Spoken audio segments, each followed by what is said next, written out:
오늘 모세의 영성을 여러분께 말씀을 드리기를 원하는데, 제가 모세라는 사람의 영성을 먼저 생각해 보면서 가장 먼저 떠올랐던 문장이 오늘 본문에 나오는 문장이에요. 모세와 같은 선지자가 일어나지 못하였나니. 그러니까 수많은 선지자들이 있었지만 앞으로 모세와 같은 사람이 단 한 명도 일어나지 못했다는 거죠. 그만큼 모세는 이스라엘의 역사 속에서, 이 성경의 역사 속에서도 절대적인 자리를 차지한 사람입니다. 자, 그러면 성경이 왜 모세와 같은 사람이 일어나지 못했다고 얘기할까요? 다른 사람들은 하나님과 대화하지 않았습니까? 다른 사람들은 믿음이 없었나요? 선지자들 생각해 보십시오. 다 선지자인데 선지자 중에 모세와 같은 모세만 하나님을 만난 건 아니잖아요. 그런데 오늘 성경은 모세와 같은 사람이 일어난 적이 없다라고 말하면서 아주 중요한 한 가지를 우리에게 보태서 설명을 하고 있습니다. 그게 뭐냐면 여호와께서 대면하여 아시던 자요라고 하고 있습니다.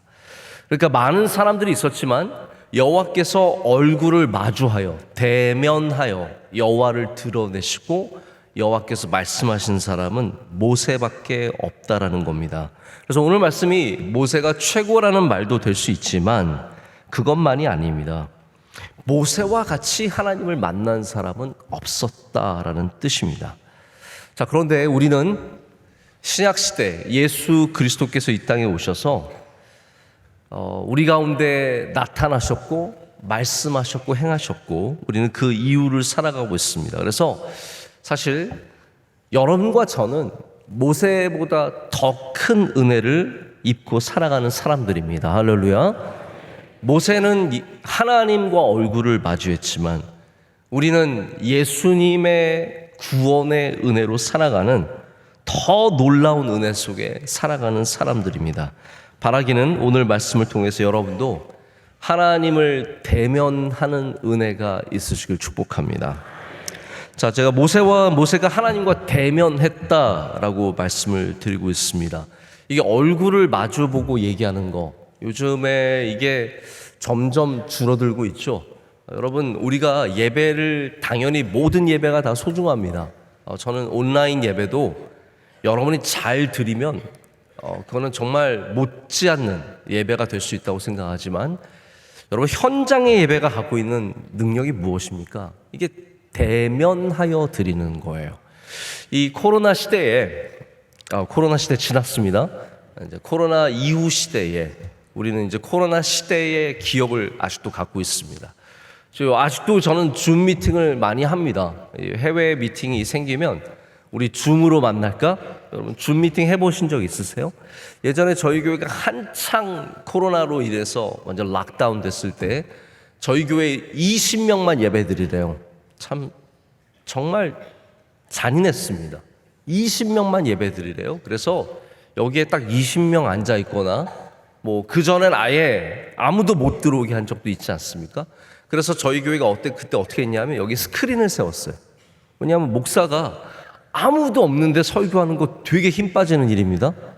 진짜 막 열심히 외쳤는데 아무도 없고 막 할렐루야 했는데 아멘 소리 하나도 안 들리면 진짜 맥이 빠지는데, 그래서 그때 우리 교회 방송팀, 남선교회 이런 분들이 스크린을 이 중간에 세우고 줌으로 들어와서 같이 예배를 드렸어요. 그래서 해외에서도 줌으로 참석하시고 우리 교인들도 줌으로 참석을 하시는데, 제가 이렇게 한번 얘기하잖아요. 그럼 한 박자 늦어요.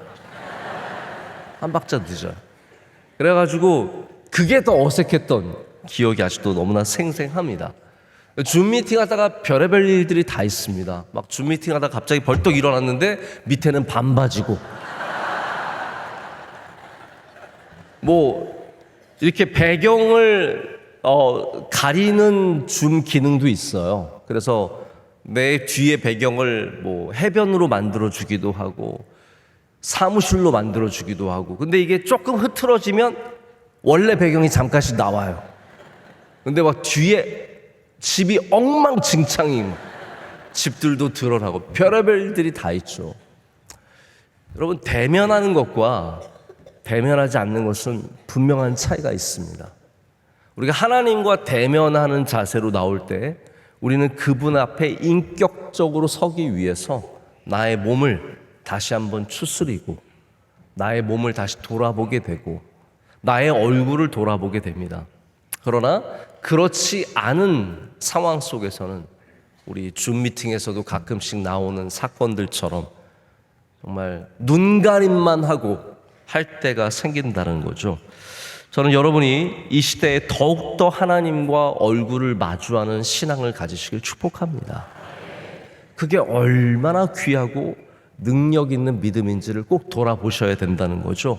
그래서 우리 자녀들에게도 이 새벽에 나오는 것이 힘들지만 이게 하나님을 대면하는 신앙임을 꼭 가르쳐 주셔야 합니다. 우리 하나님과 함께하기 위해서. 여러분 이거 신학적인 내용이 아니에요. 왜냐하면 하나님은 어디나 계시고, 할렐루야, 어디서나 우리를 예배를 기쁘게 받으시지만 이거는 우리가 더 잘 믿기 위한 장치예요. 이것마저 없으면 우리 스스로가 얼마나 많이 하나님 앞에서 후퇴할 수밖에 없다는 사실을 아셔야 됩니다. 그래서 우리 이 새벽을 귀하게 여기시고 우리 자녀들이 이 시간을 깨우는 걸 귀하게 여기는 여러분 되시길 축복합니다. 그런데 사람들이 다 하나님을 만났다고 얘기하지만 하나님과 대면한 사람은 모세밖에 없는 거예요. 다른 차원의 대면을 한 사람이라는 거죠. 먼저는 우리가 모세가 하나님께서 처음 부르실 때 떨기나무 아래서 호렙산에서 그를 부르시는 장면이 있는데 출애굽기 3장이 바로 이 모세가 하나님을 만나는 장면을 아주 상세하게 생생하게 기록을 하고 있습니다. 자, 그런데 여러분, 하나님을 만나는 것과 사람을 만나는 것에는 어떤 차이가 있을까요? 우리가 사람을 만날 때도 열심을 내서 정말 만나기를 간구하면 만나는 은혜가 있기도 합니다.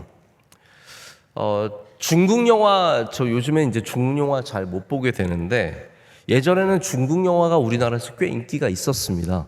뭐 홍콩 영화도 인기가 있었는데 보면은 패턴이 비슷한 영화들이 많아요. 특별히 이제 스승을 만나는 장면을 보면은 어떤 장면이 대부분이냐면 한 젊은 사람이 뭐 복수를 위해서 혹은 뭐 다른 일을 위해서 아주 유명한 도장 앞에 가서 스승을 만납니다. 그리고 자기를 받아달라고 이렇게 얘기하면 꼭 노스승은 이렇게 한번 착 위아래를 살피더니 나는 너를 못 받아준다. 니 절 너무 잘나마. 나는 너를 못 받아준다. 이렇게 얘기를 합니다. 그러면 이 청년이 그냥 가지 않죠. 그 도장 앞에서 무릎을 꿇고 시부 하면서 나를 받아주세요 라고 막 거기서 간절하게 무릎을 꿇고 막 이러고 있습니다. 그러면 노스승이 딱 뒤를 보라보지도 않고 그냥 앞으로 들어가죠. 그 다음부터 이제 이 사람이 노스승을 간절하게 만나기를 기다리는 거예요. 땡볕에 막 땀이 뚝뚝 떨어지는데 그 앞에서 무릎을 풀지 않고 계속해서 기다립니다. 사람들이 지나가면서 보죠. 그리고 노스승에게 얘기를 해줍니다. 바깥에 그 청년이 계속 앉아 있노라고. 그리고 그 사람이 딱 듣고도 모른 척합니다. 밤이 지나갑니다. 아침이 됐는데 여전히 기다리고 있어요. 그 다음에 꼭 그 장면이 어떻게 바뀌냐면 비가 와요. 비가 막 내려오는데 이 청년이 사시나무 떨듯이 떨면서 그 자리를 지키는 거예요. 전 안 갑니다. 안 갑니다. 기다려. 비가 막 오는데 노스승이 그걸 또 듣는 거예요. 나와 보니까 청년이 몸을 떨면서 추운데 나를 받아주세요. 기다리는 거예요. 그러면 노사부가 들어가서 수제자를 부릅니다. 곧 불러도 꼭 수제자를 불러야 돼요. 수제자를 불러서 가서 들어오라고 해라. 내가 받아주겠노라고 해서 그 청년이 들어와서 거기서 수련을 열심히 해서 복수를 잘하고 잘 살았다는 이야기가 항상 나옵니다. 여러분, 이 이야기에 담겨있는 이야기는 정성이면 사람을 움직일 수 있다라는 뜻이겠죠. 실제로 그렇습니다. 여러분, 누군가 사람을 움직이고 싶으면요, 정성만 가져도 움직일 수 있습니다. 제가 이렇게 일을 해보면 이 정성을 보여주는 거 굉장히 귀한 일이고, 정성 하나만으로도 많은 사람들의 마음을 움직일 수 있습니다. 근데 여러분, 하나님을 우리가 정성만으로 움직일 수 있을까요?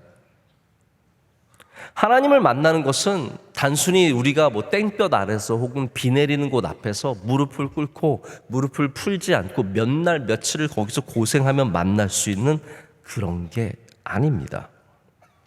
하나님은 우리의 수고와 우리의 노력만으로 만날 수 있는 분은 아닙니다. 하나님은 하나님의 주권 속에서 움직이시는 분이세요. 그래서 하나님이 만약에 우리 때문에 움직이신다면 그것은 우리의 정성 때문이 아니라 하나님께서 움직이기로 작정하셨기 때문에 움직이는 것이죠. 성경은 그것에서 그런 이야기를 많이 보여주는데, 그 모든 핵심은 뭐냐면 이 사람이 얼마나 수고했느냐가 아니라 하나님의 은혜와 긍휼이 얼마나 많으신지를 보여주는 거예요. 이해가 되십니까? 일 1000번째 하면 하나님께서 축복해 주시는 게 아니에요. 그냥 단순히 우리가 열심을 낸다고 하나님께서 다 해주시는 건 아니라는 말입니다.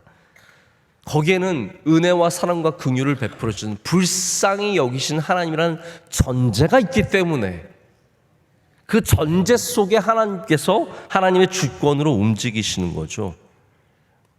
여러분, 그래서 사람들은 하나님을 만나려는 시도를 많이 했습니다. 그러나 하나님께서 항상 하나님을 드러내신 것은 아닙니다.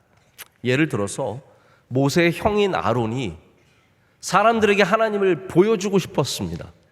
그래서 모세가 40일 동안 하나님을 만나러 시내산에 올라가서 더디 내려옴을 보고 사람들이 술렁술렁 거리니까 뭔가 하나님을 보여주고 싶은 거예요.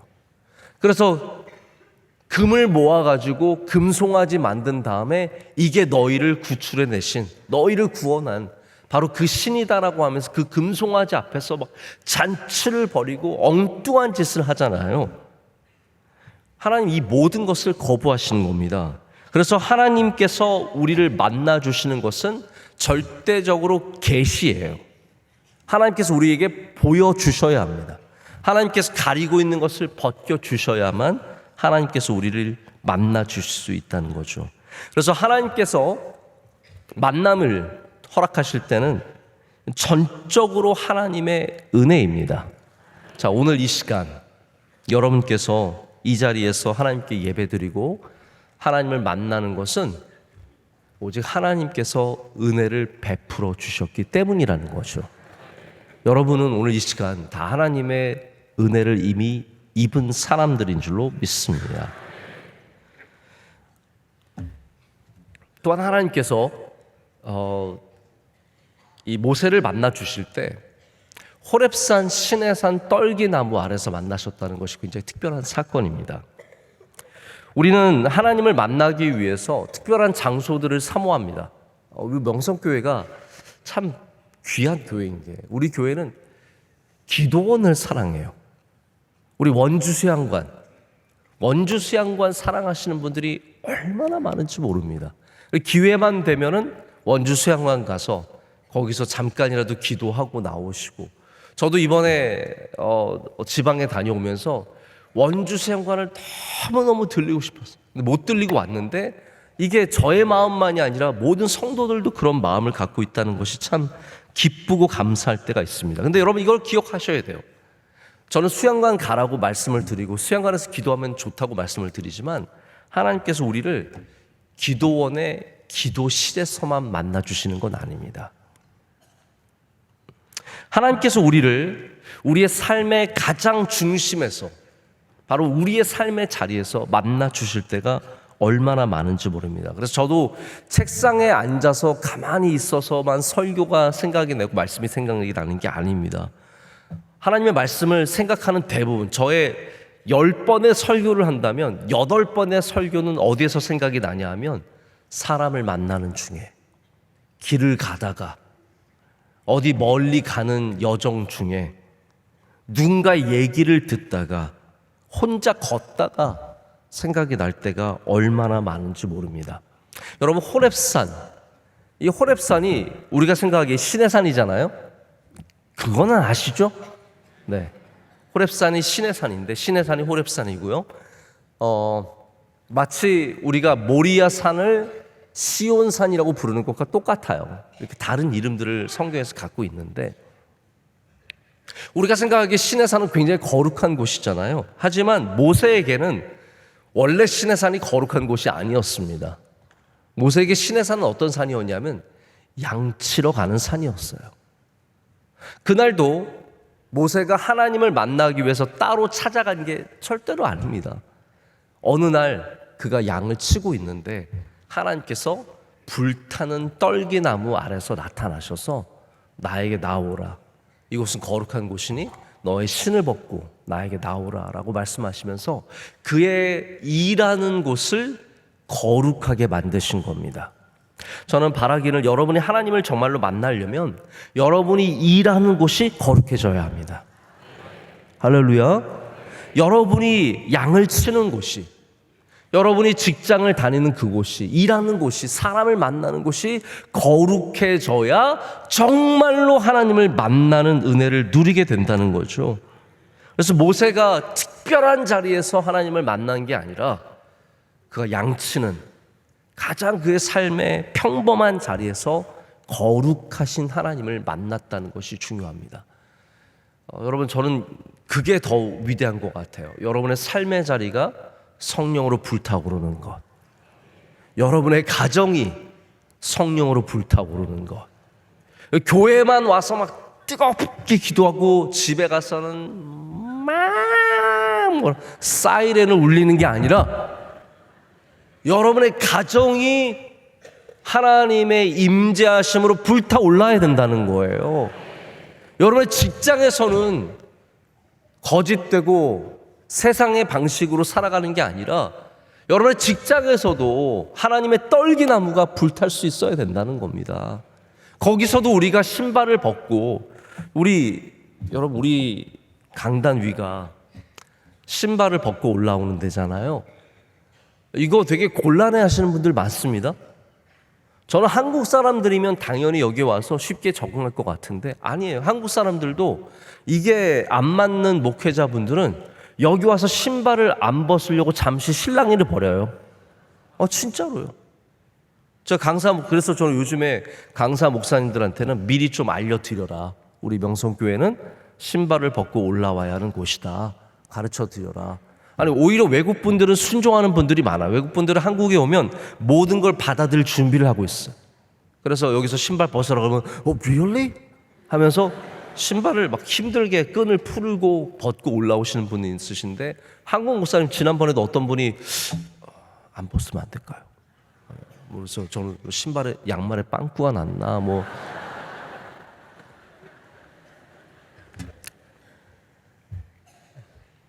여러분 여기만 신발을 벗는 자리가 되어서는 안 됩니다. 우리는 우리 삶의 모든 자리에서 하나님 앞에 거룩한 곳을 만들고 불타는 그 떨기나무 아래서 나의 신을 벗고 주님을 만나는 그 거룩한 만남을 가져가야 할 줄로 믿습니다. 그래서 하나님께서 모세를 부르시는 이 방식, 아모스 같은 경우에도 그가 뽕나무를 치던 목자 아니었습니까? 목장주라고 할 수 있는데 그분이 그 자리에서 부름을 받죠. 기드온도 그가 기름 짜는 틀에서 부름을 받지 않습니까? 그러니까 예수님도 이런 방식으로 제자를 부르셨어요. 예수님께서 베드로를 어디서 부르셨습니까? 어디 신학교 가서 제일 똑똑한 친구 부른 게 아닙니다. 예수님께서 물고기 잡고 있던 그것마저도 실패하던 사람을 찾아가셔서 그를 불러주셨습니다. 세리 마태를 돈 계산하던 그를 바로 그 자리에서 불러주셨습니다. 여러분, 그래서 여러분 예수님 만나고 하나님 만나려면 반드시 여러분의 삶의 자리에서 꼭 만나셔야 합니다. 직장에서 주님을 만나시고, 가정에서 주님을 만나시고, 친구들과 만나는 가운데 주님과 동행하신 여러분 되시기를 축복합니다.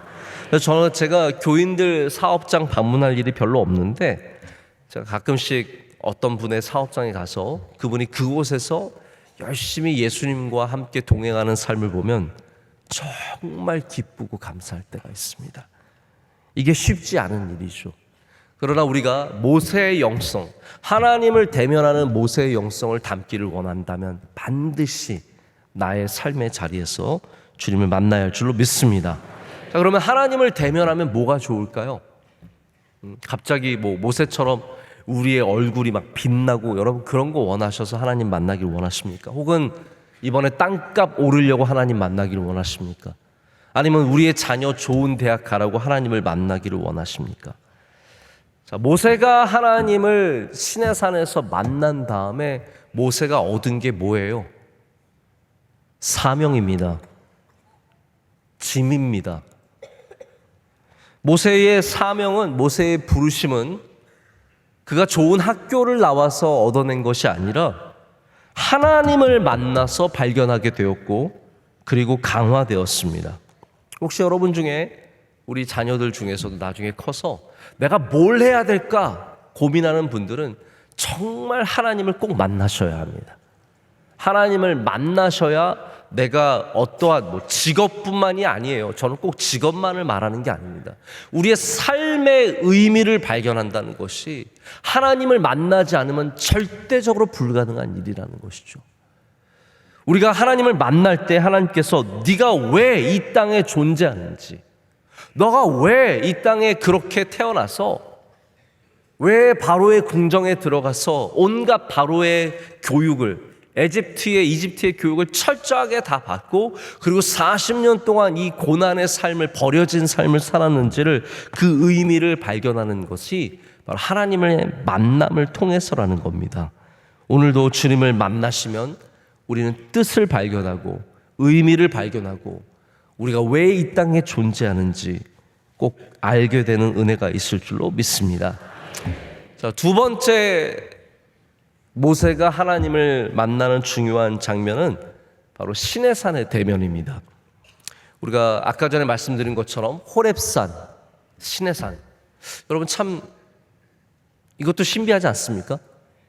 하나님께서 모세를 물론 계속 만나시지만 가장 중요한 자리 두 자리를 말하자면 처음에 부르신 그 호렙산과 바로 율법을 주신 40일을 주야로 하나님과 보냈던 이 시내산 아닙니까? 여기가 같은 장소라는 것이 참 신비하고 하나님의 뜻이 담겨져 있습니다. 하나님께서 출애굽 후에, 제가 알기로는 이 3개월 후인데, 그때 시내산으로 모세를 부르셔서 구름 중에, 그래서 출애굽기 24장을 보면 모세가 산에 오르는 장면이 나오는데 그 장면이 굉장히 웅장합니다. 처음에 떨기나무 만나는 장면은 웅장하기보다는 아주 특별하고 신비했다면, 이 장면은 어마어마한 웅장함이 있습니다. 그리고 공통적으로는 떨기나무가 불타는 나무였다면, 출애굽기 24장을 보면은 하나님의 영광이, 여호와의 영광이 맹렬한 불같이 보였다라고 성경이 기록하고 있어서 하나님께서 불 가운데 계속해서 임하신다는 것을 우리에게 보여주고 있습니다. 근데 40일 동안, 여러분 저랑 혹시 만나고 싶으시면 저랑 몇 시간 만나고 싶으세요? 30분? 별로 길게 원하시지 않으시죠? 1시간? 길어봤자 어쩌면 2시간. 아예 만나기를 원하지 않으시는 분들도 많으신 것 같은데, 저랑 얼마나 있기를 원하세요? 별로 아니잖아요. 만나기는 원해도 그렇게 길게는 않게. 근데 모세가 하나님을 만나는데 40일을 하나님과 대면했는데 중요한 게 뭡니까? 그게 질리지 않는다라는 거예요. 여러분, 하나님을 만나는 것은 절대로 질리는 일이 아닌 줄로 믿습니다. 40일이 아니라 400일일지라도. 그래서 여러분, 예배는 평생에 질리지 않아야 합니다. 하나님을 만나는 이 시간은 평생의 감격과 새로움이 있어야 되고, 여기에 오늘도 하나님이 맹렬하게 불타는 영광으로 임재해 주셔서 여러분 가운데 하나님의 뜻을 보여주시고 은혜를 베풀어 주실 줄로 믿습니다. 제가 이 시내산의 만남을 길게 얘기할 수가 없는데 오늘 새벽이라서, 그럼 이 두 번째 대면은 어떤 의미를 갖고 있을까요? 하나님께서 이 40일을 만나셔서 하나님의 말씀의 소중함과 능력을 가르쳐 주십니다. 여러분, 하나님을 만난 사람은 하나님의 말씀의 능력을 알게 됩니다. 하나님의 말씀이 얼마나 귀한지, 얼마나 소중한지, 그것이 얼마나 내 삶에 중요한 것인지를 깨닫게 된다는 것이죠. 제가 나중에 만약에 우리 여기 앞에 앉아있는 초등학생들, 중고등학생들에게 오늘 문제를 낸다면 제가 이 문제를 낼 것 같아요. 선생님이 꼭 문제를 미리 가르쳐 주는 걸 알아야 돼요. 수업 시간에 선생님이 이거 시험에 나온다, 이걸 해도 안 듣는 아이들이 있어요. 여러분 꼭 들으세요. 제가 이 문제 냅니다. 모세가 하나님을 대면한 두 가지 대표적인 장소, 무슨 산과 무슨 산이요? 호렙산과 시내산. 공부 잘하는 아이들이 꼭 있습니다. 네.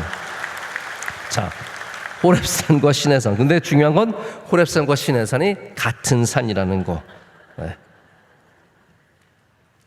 자, 여러분, 우리가 하나님을 만나는데 어떤 특별한 자랑거리를, 나 이런 사람 만났어, 이런 사람 알아. 제가 보면은 그게 우리의 자랑일 때가 많아요. 나 누구 알아? 내가 누구랑 친해? 누구 만나봤어? 이게 자랑일 때가 많습니다. 근데 그거 자랑하려고 우리가 하나님 만나는 걸까요? 아닙니다. 여러분, 하나님을 만나는 것은 하나님의 말씀의 능력을 경험하는 일입니다. 만약 여러분이 하나님의 말씀의 소중함을 아시고 하나님의 능력을 믿으시고, 할렐루야, 그리고 그 말씀으로 살아가려는 순종의 마음을 갖는다면 우리가 바로 모세의 영성을 갖게 되는 것입니다. 저는 오늘 바라기는 여러분이 하나님의 말씀을 신뢰하시고 소중히 여기시고 그 말씀으로 살아가려는 믿음 꼭 가지시길 축복합니다. 자, 제가 말씀을 이제 정리하고 맺으려고 하는데요. 자, 오늘 모세의 영성이 어떤 영성이라고요? 하나님을 만나는 영성이라고 말씀드렸어요. 하나님을 대면하는 영성. 자, 대면이 참 귀합니다. 근데 이 대면이 귀해지려면 반드시 이것을 따라오는 게 있어야 돼요. 이 영성 없이는 이 대면이 절대적으로 온전해질 수 없습니다. 여러분 이거 꼭 아셔야 돼요. 여러분이 이거를 갖지 않으면 하나님을 1000번, 10,000번 만나도 그것이 별 의미가 없습니다. 자랑밖에 될 게 없어요. 그게 뭐냐면 모세가 갖고 있었던 영성인데 순종의 영성입니다. 하나님을 아무리 만나도 순종하지 않으면 그것은 그냥 만난 자랑에 끝나는 거예요.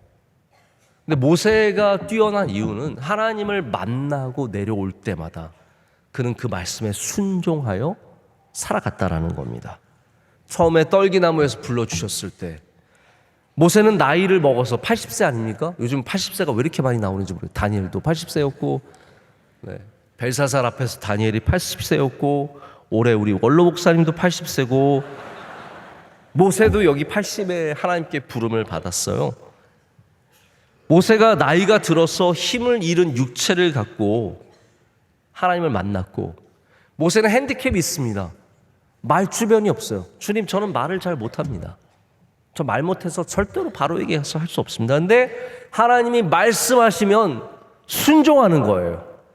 이게 모세의 진짜 빛나는 영성입니다. 하나님을 만난 것이 끝이 아니라 하나님이 주신 말씀으로 그가 어려움을 짊어지고 나아가는 순종의 삶을 살았다는 것. 40일 주야를 하나님을 만나고 내려와서 얼굴이 해같이 빛났다, 밝은 빛, 그래서 수건을 이게 전부가 아닙니다. 그가 돌판을 가지고 내려와서 백성들에게 십계명을 가르쳐 줬을 뿐만 아니라 하나님의 율법을 가르치고 말씀대로 살기 위해서 그가 모든 전심을 다했다는 것. 여러분, 그 율법으로 살아갔다는 것, 그것이 정말로 중요한 이야기가 아니겠습니까? 모세가 영적으로 그 어떤 사람들보다도 높은 산이 된 것은 하나님을 만났기 때문만이 아니라 그 말씀대로 살아가는 순종의 영성이 있었기 때문이라는 겁니다. 오늘 여러분 모세처럼 하나님의 말씀에 순종하는 여러분 되시길 축복합니다. 저도 이제 목회하면서 정말 많은 분들을 이렇게 쭉 보고요. 각각의 색깔이 다 다릅니다. 각각의 영성이 다 달라요. 어떤 분은 이러한 반짝반짝 빛나는 부분이 있고 어떤 분은 이런 부분이 빛나요. 그래서 제가 일을 해보면 어떤 분은 막 이런 분야에서 아주 열심히 일을 내시고 힘을 내시고, 또 어떤 분은 이 자리에서 열심을 내시고 예배를 열심히, 새벽 예배 열심히 나오시는 분 있고 저녁 예배 열심히 나오시는 분 있고 다 달라요. 근데 한 가지는 분명합니다.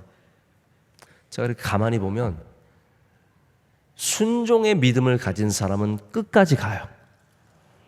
순종의 마음을 가진 사람은 반드시 하나님께서 귀하게 붙잡아 주시고 끝까지 사용해 주십니다. 그러나 그냥 여기저기 쑤시고 다니고 자기 좋아서 하고 영광 받는 거 좋고 막 여기서 이런 거 좋아하시는 분은 그때뿐입니다. 우리 명성교회는 일이 많지만 일 중심에 순종이 있습니다. 우리 교회는 훈련받는 교회예요.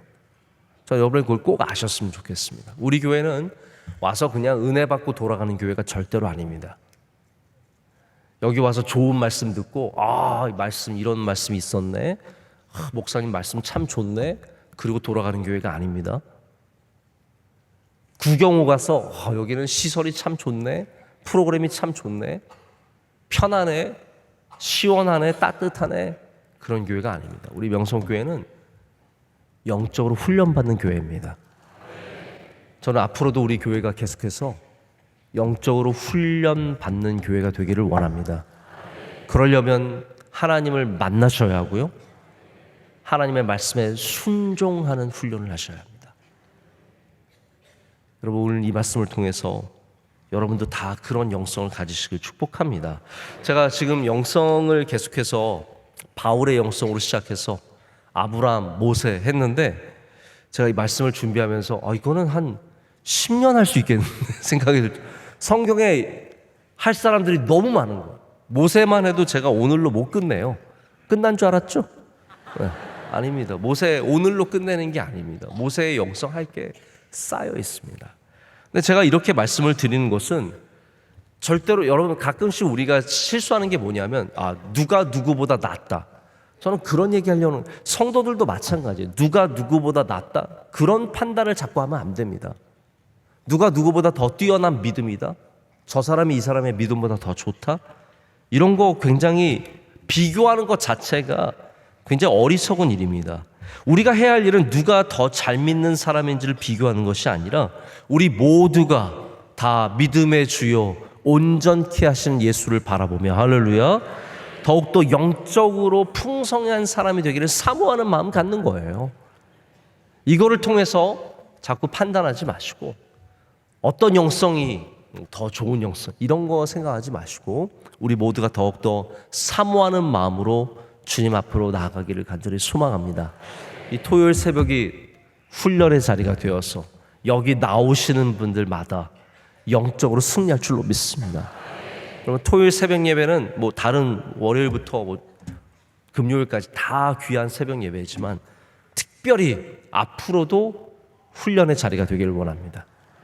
저는 그래서 계속해서 이 예배를 훈련의 자리로 사용해서 여러분들의 영적인 삶이 더욱더 풍성해져서, 제가 할 일은 딱 하나밖에 없습니다. 여러분을 천국 가는 그날까지 천국으로 계속해서 방향을 잡고 가는 것밖에 없습니다. 여러분 믿음으로 승리하시길 축복합니다.